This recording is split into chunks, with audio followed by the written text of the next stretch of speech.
अस्सलाम वालेकुम students. Unit number 2 that structure of atom को आज एक्सप्लेन करूंगा। यहाँ स्टूडेंट के एटम से मुतालिक बहुत से क्वेश्चंस होते हैं। जितने भी बोर्ड्स हैं केमिस्ट्री के अंदर, वो एटम को लेकर स्टूडेंट जो हैं वो बहुत ही परेशानी का सामना करते हैं और उनके माइंड के अंदर एटम वर्ड को लेकर जो है वो बहुत ही जो है वो मिस प्रोनाउंसिएशन मिसअंडरस्टैंडिंग होती है कि बस स्टूडेंट को क्वेश्चन होता है कि हम केमिस्ट्री क्यों पढ़ रहे हैं। हम केमिस्ट्री के अंदर एटम वर्ड को जब हम स्टडी करते हैं तो व्हाट इज एटम, हमारे पास all universe is made up of atom, लेकिन हम एटम को स्टडी करते करते हमारे पास प्रोटॉन हमने स्टडी कर लिए, न्यूट्रॉन्स को स्टडी करते हैं, इलेक्ट्रॉन्स को हम स्टडी करते हैं, मींस हम पीरियोडिक टेबल को स्टडी करते हैं। तो मॉडर्न पीरियोडिक टेबल बेस ही करता है हमारे पास जो है वो टोटली ऑन जो है वो एलिमेंट्स के एटॉमिक नंबर पे, increasing atomic number, that is proton number. और हम ये पढ़ते थे कि एटम जो है वो इसके अंदर स्मॉलेस्ट पार्टिकल होते हैं जिसे हम फंडामेंटल और सब एटॉमिक पार्टिकल का नेम देते हैं। व्हाट आर सब एटॉमिक और फंडामेंटल पार्टिकल्स ऑफ एटम? तो प्रोटॉन, न्यूट्रॉन एंड इलेक्ट्रॉन्स जो हैं वो हम इसके अंदर स्टडी करते हैं। बट स्टूडेंट अभी तक कंफ्यूज होते हैं कि एटम हमने देखा नहीं, एटम के साइंटिस्ट ने देखा, एटम का साइज ऑफ एटम कितना हो सकता है, हमारे पास एटम कितना स्मॉलेस्ट है, कि कितनी बड़ी यूनिवर्स जो है वो जो हम देख रहे हैं, जो हमारे पास all the universe is made up of atom, जिसे हम सॉलिड स्टेट, लिक्विड स्टेट और गैसियस स्टेट कहते हैं। और यहाँ स्टूडेंट को बताता चलूं कि 4 स्टेट ऑफ मैटर भी होती है, डेट इज प्लाज्मा स्टेट, जिसकी एग्जांपल सन है। और इसके अलावा 2 अदर स्टेट ऑफ मैटर भी हैं हमारे पास। स्टेट ऑफ मैटर सिर्फ और सिर्फ 3 नहीं है, बट हमारे पास स्टेट ऑफ मैटर 6 स्टेट तक जो है वो अभी तक मैटर डिस्कवर हो चुकी हैं मॉडर्न एरा के अंदर। तो आप जो केमिस्ट्री पढ़ रहे हैं वी ट्यूशन के ऊपर, ये बहुत ही मॉडर्न केमिस्ट्री आप पढ़ेंगे, जो कि आपकी मॉडर्न केमिस्ट्री के जितने भी कॉन्सेप्ट्स होंगे वो आपके सब कॉन्सेप्ट सिर्फ और सिर्फ we tuition, Pakistan first free of learning platform, that is free of cost learning, जहां आपको एक्सपीरियंस एंड एक्सपर्ट ट्यूटर्स जो हैं वो पढ़ाते हैं और आपकी जो मॉडर्न सब्जेक्ट्स मॉडर्न टाइम के साथ है, मॉडर्न रेजोल्यूशन के साथ, वो आपके पास जो है वो कंसेप्ट लेकर आते हैं स्टूडेंट।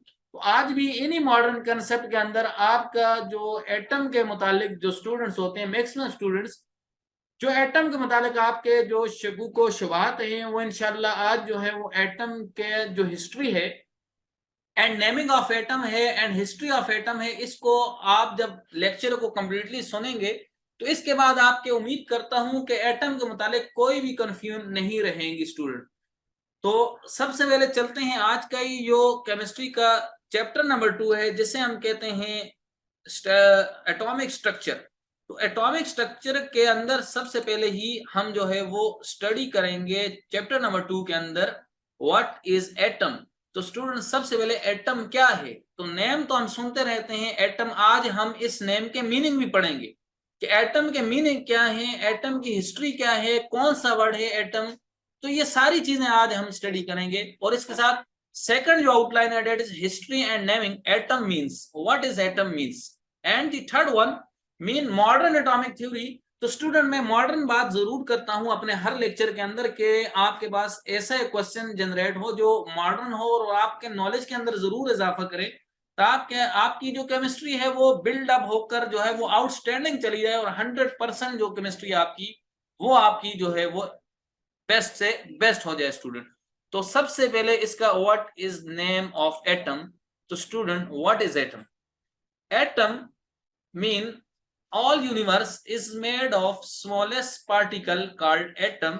जितनी भी यूनिवर्स है ये सारी की सारी कायनात, हमारी जो लाइफ है, हमारी बॉडी के साथ साथ जितनी भी यूनिवर्स है, सारी की सारी यूनिवर्स जो है वो एटम से ही बनी है स्टूडेंट। तो यहां हमें एक पॉइंट अच्छे से क्लियर होता है स्टूडेंट कि जो हम देख रहे हैं या जिसे हम सुन रहे हैं या जो हमारे आसपास जिसे हम महसूस करते हैं अपनी डेली लाइफ के अंदर, ये सारी की सारी एटम ही है स्टूडेंट।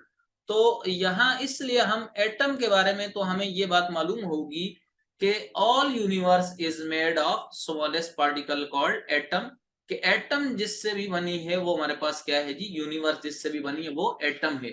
इसको मैं इस तरह एग्जांपल दूं, जिस तरह आप बायोलॉजी के अंदर पढ़ते हैं कि हमारी जो लिविंग ऑर्गेनिज्म की जो बॉडी है वो सेल से बनी है, और आप पढ़ते हैं cells are the basic structural and functional unit of life, कि हमारी जो जिंदगी है इसके अंदर जो बहुत ही जो स्ट्रक्चर बनाती है, मीन जो कंपोजिशन बनाती है, जो फंक्शनल यूनिट को परफॉर्म करने वाली है, मीन जो हमारे फंक्शन को परफॉर्म करती है, ये सिर्फ और सिर्फ जो है वो आप वहां पढ़ते हैं सेल है। और आप बॉडी लिविंग ऑर्गेनिज्म के अंदर सेल को पढ़ते हैं कि सेल बहुत ही सिस्टमैटिक है, और ये हमारे पास सेल्स की, फिर आप न्यूक्लियस, ऑर्गेनेलीज और बॉडीज पढ़ते हैं। जिस तरह अगर कहा जाए कि कोई भी आज हम बिल्डिंग बनाना चाहें, हाउस बनाना चाहें, तो उसकी जो बिल्डिंग के जो ब्लॉक्स हैं वो हमारे पास उसकी क्या है जी, वो बिल्डिंग ब्लॉक्स होते हैं, मीन वो उसके स्मॉलेस्ट पार्टिकल्स होते हैं। जब आप बिल्डिंग बना रहे हैं कोई भी, तो उसके अंदर जो ब्लॉक्स हैं, जो ईंट हैं, वो उसके क्या है जी, स्मॉलेस्ट पार्टिकल हैं। आप जब उनको तरतीब से जोड़ते हैं, आप उनको एक पैटर्न के ऊपर, 3 डायमेंशनल पैटर्न के ऊपर अरेंजमेंट करते हैं, तब जाकर आपकी बिल्डिंग बनती है। इसी तरह आपकी लिविंग ऑर्गेनिज्म के अंदर सेल से आपकी लाइफ एग्जिस्ट होती है। इसी तरह जितनी यूनिवर्स है, इट मीन के वो एटम से मिलकर बनी है। यहाँ एटम का मीनिंग इस तरह से फिर लिया जाएगा कि हमारा जो सेल है वो भी एटम है। अगर हमारा सेल भी एटम होगा, या जो बिल्डिंग आप बना रहे हैं वो भी एटम से मिलकर बनी है, क्योंकि हम, या हमारी लाइफ, या हमारे जो सेल्स हैं लिविंग ऑर्गेनिजम्स, ये हमारे पास पार्टिकल्स हैं। और अगर all universe is made of smallest particle called atom, के सारी की सारी यूनिवर्स जिसे हम कायनात कहते हैं, और कायनात से आगे तो बहुत कुछ है जिसे अभी तक जो है वो डिस्कवर नहीं किया जा सकता। तो जितनी यूनिवर्स है, अगर ये स्मॉलेस्ट पार्टिकल, जो छोटे से छोटा जर्रा एटम कहलाता है, इट मीन कि हमारे जो लिविंग ऑर्गेनिज्म के अंदर जो सेल्स हैं ये भी एटम है, और सेल खुद भी जिन पार्टिकल से मिलकर बने वो भी एटम है। हमारे जो ब्लड सेल्स हैं, हमारे जो आरबीसीज हैं, हमारे जो ऑर्गन्स हैं, ये सारे भी हमारे जो सेल्स हैं, ये हमारे सबसे जो स्मॉलेस्ट पार्टिकल हैं एटम से बने हैं। इसलिए हम चाहे जो फूड खा रहे हैं, डेली जो कुछ हम खाते पीते हैं, फूड ईट कर रहे हैं, या हमारे जो वेयरिंग, या जो कुछ हम अपने इर्द गिर्द फील कर गए, या हम अपने डेली लाइफ में यूज कर रहे हैं, इट मीन कि ये हमारे पास जो है वो एटम है स्टूडेंट। तो यहाँ आपका ये क्वेश्चन क्लियर हुआ कि एटम हमने देखा नहीं।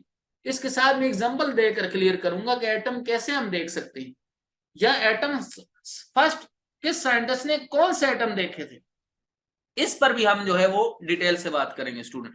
या अनदर डेफिनेशन की बात मैं करूं तो matter is composed of smallest particles called atom which may or may not exist independently. तो स्टूडेंट यहां पर मैंने एक बात को और इजाफा किया इसके साथ, mean called atom which may or may not exist independently. May or may not के मीनिंग होते हैं जो अकेले रह भी सकते हैं और अकेले नहीं भी रह सकते। मीन किस तरह एटम अकेला रह सकता है, या किस तरह एटम अकेला नहीं रह सकता। एटम अकेले इस तरह से रहते हैं कि हमारे पास पीरियोडिक टेबल के अंदर जो 118 एलिमेंट है, 118 एलिमेंट, जो कि हमारे पास 92 नेचुरली हैं एंड 26 आर्टिफिशियली प्रोड्यूस है। ये 118 एलिमेंट जो है वो एटम से मिलकर बने, because definition of element is same kind of atoms combined together to form an element.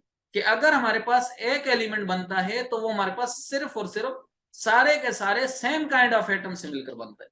अगर सारे सेम काइंड के एटम मिलेंगे तो वो एक एलिमेंट बनाते हैं। अगर हम ऑक्सीजन जो हम इनहेल करते हैं डेली लाइफ के अंदर, हमें रिस्पायरेशन के अंदर, तो ये ऑक्सीजन O2 डायटोमिक फॉर्म के अंदर होती है। अब एक ऑक्सीजन अगर अकेला ऑक्सीजन होगा तो ये नेसेंट ऑक्सीजन होगा, ये न्यूली बॉर्न ऑक्सीजन होगा। Newly born oxygen is very reactive, that is highly reactive. The atom which is formed at the born, जो कि newly born हो, इसे कहते हैं nascent atom. And the nascent atom is very reactive atom. इसको बहुत ही reactive atom कहते हैं। तो ऑक्सीजन जब nascent form में इस तरह, और हाइड्रोजन इसी तरह जब nascent form में हो तो इस तरह से लिखा जाता है। तो so student, nascent oxygen और nascent atom is very reactive, highly reactive. But student यहाँ बात ये बताता चलूं कि सिर्फ और सिर्फ वही एलिमेंट रिएक्टिव एलिमेंट होते हैं जो किसी के साथ केमिकल बॉन्ड बनाना चाहेंगे, और वो एलिमेंट जो किसी के साथ भी केमिकल बॉन्ड नहीं बनाना चाहें वो हमेशा अकेले रहना पसंद करेंगे। एग्जांपल देता हूं कि इन 118 एलिमेंट के अंदर, 118 एलिमेंट्स के अंदर only group 8 element helium, neon, argon, krypton, xenon, ये जो हमारे पास 8 ग्रुप के elements, helium, neon, argon, krypton and xenon, These elements exist individually. ये जो एलिमेंट्स हैं ये इंडिविजुअली मीन इंडिपेंडेंटली एग्जिस्ट करते हैं। इंडिपेंडेंटली का मतलब ये अकेले रहते हैं। Why these elements exist independently, student? ये एलिमेंट इंडिपेंडेंटली क्यों रहते हैं, ये अकेले क्यों रहते हैं? Because क्योंकि इन्हें बॉन्ड फॉर्मेशन की जरूरत नहीं पड़ती। तो यूनिवर्स के अंदर वो एटम, वो एलिमेंट जो अकेले रह सकते हैं, तो इनको हम डिफाइन करेंगे matter composed of smallest particles called atom which में एग्जिस्ट इंडिपेंडेंटली, जो अकेले रहते हैं। बिकॉज क्योंकि इनके एटम्स के अंदर जो इलेक्ट्रॉन्स होते हैं, जो हम आगे लेक्चर के अंदर यूनिट नंबर 2 की केमिस्ट्री के अंदर ही स्टडी करेंगे, what is electron and where electron is present, कहां इलेक्ट्रॉन प्रेजेंट हुआ करते हैं स्टूडेंट। तो डियर स्टूडेंट, यहां पर इस तरह के एलिमेंट के एटम जो हैं वो एग्जिस्ट कर सकते हैं इंडिपेंडेंटली, मीन अकेले रह सकते हैं। बट स्टूडेंट, यहाँ वो एलिमेंट्स जिनके एटम जो हैं वो इंडिपेंडेंटली एग्जिस्ट नहीं कर सकते, वो एक्सेप्ट दिस एड ग्रुप, इस एड ग्रुप के अलावा जितने भी आपके पास 118 एलिमेंट्स में इंक्लूडेड हैं, चाहे ऑक्सीजन हो, कार्बन हो, हिल, और हमारे पास जो है वो इसके अलावा हाइड्रोजन है, इसके अलावा सोडियम है, मैग्नीशियम है, कॉपर है, जिंक है, आयरन है, टिन है, प्लेटिनियम है, इसी तरह हमारे पास lanthanide, actinide series, all elements जो हैं वो उनके एटम जो हैं वो कंबाइंड स्टेट के अंदर ही एग्जिस्ट करते हैं। So definition of atom is matter is composed of smallest particles called atom which may or may not exist independently, mean जो अकेले रह भी सकते हैं और जो अकेले नहीं भी रह सकते। तो आई थिंक स्टूडेंट, यहाँ आपको ये बात 100% जो है वो समझ में आ गई होगी कि हमारे पास कुछ एटम ऐसे हैं जो अकेले रह सकते हैं, जो कभी बॉन्ड फॉर्मेशन नहीं करते, और ये नेचुरली होती है स्टूडेंट, ये नेचर की है। फॉर एग्जांपल मैं आपको लिखता हूं सोडियम, तो एग्जांपल में मैं आपको अगर सोडियम लिखूं तो एन है हमारे पास एक एटम है sodium which have atomic number हमारे पास इसका होता है 11, but mass number of sodium is 23. But sodium is not exist independently because sodium bonded with chlorine atom, that is atomic number 17 having mass number 35. जब sodium और chlorine bond बनाएंगे तो student, sodium is not exist independently, chlorine also not exist independently, but they are present in combined form in sodium chloride, that is stable salt. तो student, it mean कि यहाँ आपको atom और इसकी definition की clearly समझ में आई होगी स्टूडेंट। अब चलते हैं history and naming of atom student. What is history of atom and what is naming of atom? Atom की हिस्ट्री क्या है, एटम का वर्ड कहां से डिराइव हुआ, किस साइंटिस्ट ने डिराइव हुआ, किस सदी ईस्वी के अंदर, या किस जो है वो हमारे पास एडी बीसी के अंदर जो है वो इसका नेम रखा गया, और इसके मीनिंग क्या है स्टूडेंट। तो सब के सब पर हम डिटेल के साथ बात करते हैं स्टूडेंट। तो उम्मीद करता हूं आपको ये लेक्चर समझने के बाद, सुनने के बाद, आपको एटम के ऊपर जितने भी आपके क्वेश्चंस होंगे वो सॉल्व हो जाएंगे स्टूडेंट। सबसे पहले हिस्ट्री की बात करूं स्टूडेंट, तो atom is derive from Greek word student. Atom जो है वो ग्रीक वर्ड से ही डिराइव हुआ student. What is Greek word student? Greek माने यूनानी। आपके पास ये ग्रीक फिलोसफर हुआ करते थे उस टाइम। किस टाइम की बात है ये? 400 बीसी की बात है, 400 बीसी की बात है। उस टाइम पे जितने भी ग्रीक फिलोसफर हुआ करते थे, फिलोसफर भी जो साइंटिस्ट जो उस टाइम वर्क करते थे, फिलोसफर अफलातून वगैरह, जिनकी स्टडी जो है वो नॉलेज हाई होता था, और वो हमारे पास जो है वो उन्होंने, ग्रीक फिलोसफर ने 400 बीसी के अंदर जो वर्ड था वो एटमस दिया था स्टूडेंट। तो word atom is derived from atoms. तो आज जो वर्ड एटम यूज हो रहा है स्टूडेंट, ये एटमस से निकला है, और एटमस ग्रीक फिलोसफर ने 400 बीसी में दिया था स्टूडेंट। अब एटमस के भी मीनिंग होते हैं student. What is the meaning of atoms? क्यों स्टूडेंट, जहां क्वेश्चन ये पैदा होता है कि जो हमारे पास एटमस वर्ड आया है, तो ये एटमस वर्ड के भी मीनिंग होंगे, क्योंकि ग्रीक फिलोसफर अपनी ग्रीक लैंग्वेज के अंदर इस एटमस के जो मीनिंग थे उसकी बेस पर इस वर्ड को, एटमस को उन्होंने प्रोड्यूस किया। तो so atoms is derive from two word, the one is a and the other is Thomas.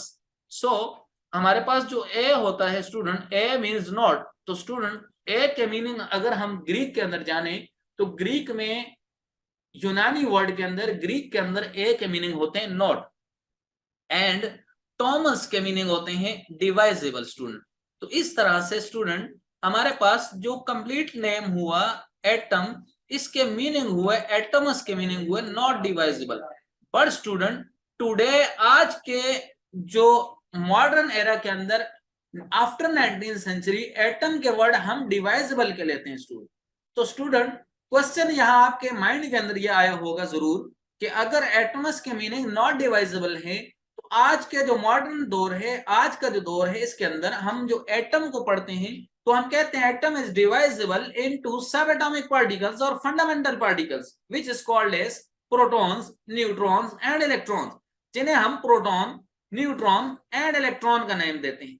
But student आपके इस माइंड के अंदर जो क्वेश्चन आया है कि आज प्रोटॉन, न्यूट्रॉन, इलेक्ट्रॉन एटम के अंदर प्रेजेंट है, इट मीन के एटम को जब हम डिवाइड करें, किसी चीज को डिवाइड करने का मीनिंग है उसको हम ओपन करते हैं, उसके अंदर अगर फर्दर कोई और सब एटॉमिक पार्टिकल, स्मॉलेस्ट पार्टिकल है, तो मीन इसका मतलब ये हुआ कि एटम का तो वर्ड ही सही नहीं है, एटम जो वर्ड है इसके तो मीनिंग ही सही नहीं है।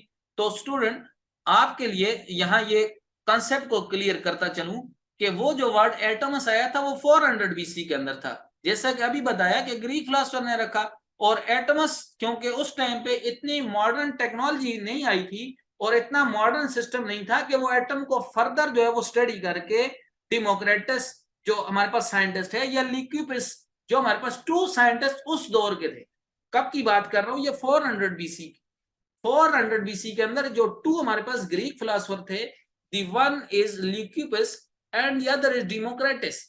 डेमोक्रेटस एंड ल्यूक्यूपिस ने जो एटम की डेफिनेशन के, एटम जो वर्ड था एटमस से आया था, उस टाइम पर क्योंकि इतनी टेक्नोलॉजी या मॉडर्न सिस्टम नहीं था जिसके अंदर एटम को फर्दर जो है वो किसी जो है वो हमारे पास देखा जा सके, किसी स्क्रीन के ऊपर, किसी फोटोग्राफिक फिल्म के ऊपर देखकर उसके अंदर कितने पार्टिकल्स होते हैं इसको फाइंड आउट किया जा सके। तो 400 बीसी के अंदर जो है वो इतनी मॉडर्न टेक्नोलॉजीज नहीं आई थी। बट ये जो टू साइंटिस्ट हैं, इन्होंने यहाँ मेजर वर्क परफॉर्म करते हुए हमारे पास ल्यूक्यूबिस एंड डेमोक्रेटस ने वर्ड एटमस जो है वो हमें दिया था, विच मीन्स नॉट डिवाइजेबल, जिसके मीनिंग जो है वो नॉट डिवाइजेबल के थे। तो ये तो हिस्ट्री तब की थी स्टूडेंट जब 400 बीसी थी। अब स्टूडेंट यहाँ पर इट मीन कि आपके पास एटमस वर्ड वही वहां से डिराइव होते होते आज 19th सेंचुरी के अंदर आकर ये एटम बन गया। Atoms is converted into atom and atoms के मीनिंग होते हैं not divisible, mean all matter is composed of smallest particle. जितने भी मैटर हैं यूनिवर्स के अंदर, ये 400 बीसी के अंदर, 400 बीसी बहुत बहुत बहुत पीछे जा रहे हैं हम टाइम, 400 बीसी के अंदर ये बात साबित हुई थी कि जितनी भी मैटर हैं यूनिवर्स के अंदर, all matter, solid, liquid, gases और any other state of matter जो हमारे पास हैं, ये सारी की सारी जो स्टेट ऑफ मैटर हैं is composed of smallest particle, जो सबसे छोटा जर्रा है जिसको फर्दर डिवाइड नहीं किया जा सकता, इज कॉल्ड एटमस। उसे एटमस का नेम दिया गया था स्टूडेंट 400 बीसी के अंदर। नाउ स्टूडेंट अब modern atomic theory, modern atomic theory जो है वो आपके पास तब आई जब एटम को फर्दर स्टडी किया, और एटम को फर्दर जब स्टडी किया तो सिर्फ first time in 19th century, that is 1803, 1803 के अंदर first John Dalton, that is the scientist name John Dalton, proposed atomic theory that is called as John Dalton atomic theory, इसको कहा जाता है जॉन डाल्टन एटॉमिक थ्योरी। और John Dalton ने यह बात कही थी कि हमारे पास जो उस टाइम ग्रीक फिलोसोफर की जो बात थी कि atom is not divisible, just इस बात को रिजेक्ट किया गया जॉन डाल्टन एटॉमिक थ्योरी में।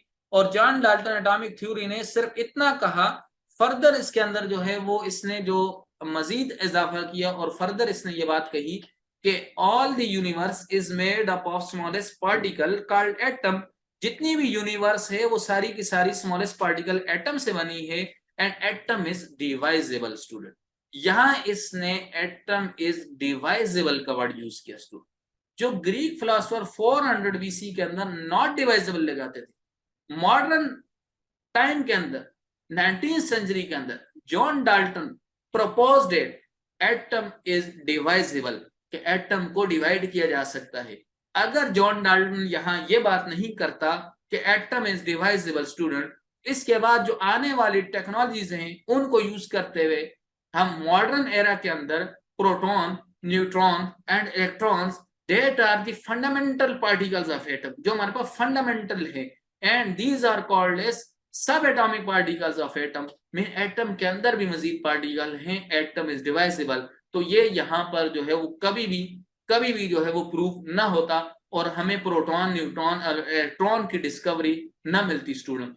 इस जॉन डाल्टन की इस बात ने जो है वो हिस्ट्री को चेंज कर दिया और मॉडर्न टेक्नोलॉजीज के अंदर, मॉडर्न एरा के अंदर जो है वो प्रोटॉन, न्यूट्रॉन, इलेक्ट्रॉन की डिस्कवरी की स्टूडेंट। और आपको यहाँ नॉलेज में इजाफा करने के लिए स्टूडेंट कहूं कि हमारे पास proton, neutron, electron are the fundamental properties of atom, but there are hundreds or thousands of other subatomic particles which were discovered in the modern time, जो अभी मॉडर्न टाइम में डिस्कवर हो चुके हैं student. That is meson, pion, anti-meson, quark, hundreds or thousands of other subatomic particles are discovered student।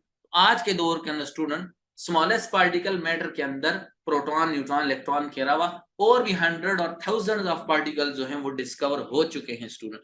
तो यहाँ पर John Dalton की यही थ्योरी थी कि all matter is composed of smallest particle called atom which is divisible. Mean जो हमारे पास atoms है वो व्हाट कन्वर्ट होकर एटम में आ गया और एटम जो है वो हमारे पास डिवाइजेबल हुआ। सो matter is divisible, so solid, liquid and gas is divisible into atom, and atom is divisible into proton, neutron, electron and other subatomic particles. Mass is neither created nor destroyed but transferred from one form to another form। यहां से student law of conservation of mass को obey कराया गया। अब law of conservation of mass क्या कहता था कि mass is neither created nor destroyed but transferred from one form to another form, कि किसी भी चीज को, मैसिव को खत्म नहीं किया जा सकता, ना उसे जो है वो खत्म किया जा सकता है, ना उससे कोई दूसरी बनाई जा सकती है, लेकिन आप जो है वो उस मैस को कन्वर्ट कर सकते हैं किसी दूसरे मैस के अंदर। इट मीन कि हमारे पास मैस ऑफ द यूनिवर्स जो है वो कंजर्व रहता है, मैस कभी चेंज नहीं होता, but transfer from one form to another form. This is law of conservation of mass. और इसी law of conservation of mass के ऊपर जॉन डाल्टन की एटॉमिक थ्योरी जो है वो प्रपोज्ड स्टूडेंट। तो ये आज की हिस्ट्री थी एटम के ऊपर। उम्मीद करता हूं आपको इसके बाद जितनी भी आपकी एटम के मुतालिक कंफ्यूजन होगी वो दूर होगी होंगी। और फर्स्ट टाइम स्टूडेंट जो एटम देखा गया वो हमारे पास जो फोटोग्राफिक प्लेट के ऊपर, जो स्क्रीन के ऊपर, वो कार्बन एटम था और carbon exist in 3 allotropic form, that is graphite, buckyballs and fullerenes, diamonds. इनकी एलोट्रोपिक फॉर्म के अंदर कार्बन एग्जिस्ट करता है और कार्बन के ग्रेफाइट की स्ट्रक्चर को देखा गया स्टूडेंट। यहां से कार्बन एटम्स को डिस्कवर किया गया स्टूडेंट। अगर स्टूडेंट आपको कोई भी कंफ्यूजन हो तो आप हमें वी ट्यूशन कम्युनिटी के ऊपर व्हाट्सएप पर अपनी क्यूरी सेंड कर सकते हैं। यूट्यूब पर वी ट्यूशन को जरूर सब्सक्राइब कीजिए ताकि आने वाला हर video lecture chemistry with experience and expert tutor के साथ एट वी ट्यूशन पर आपको आने वाले एग्जाम 2023 की बेस्ट प्रिपरेशन जो है वो आपकी हो सके और आपका कोई भी लेक्चर मिस ना हो सके। और इसके साथ साथ V tuition Pakistan first free of learning platform के ऊपर आपको आपके solve MCQs, quizzes, past solve papers और आपको जो है वो नोट्स एंड पीपीटीज जो है वो प्रोवाइडेड हैं।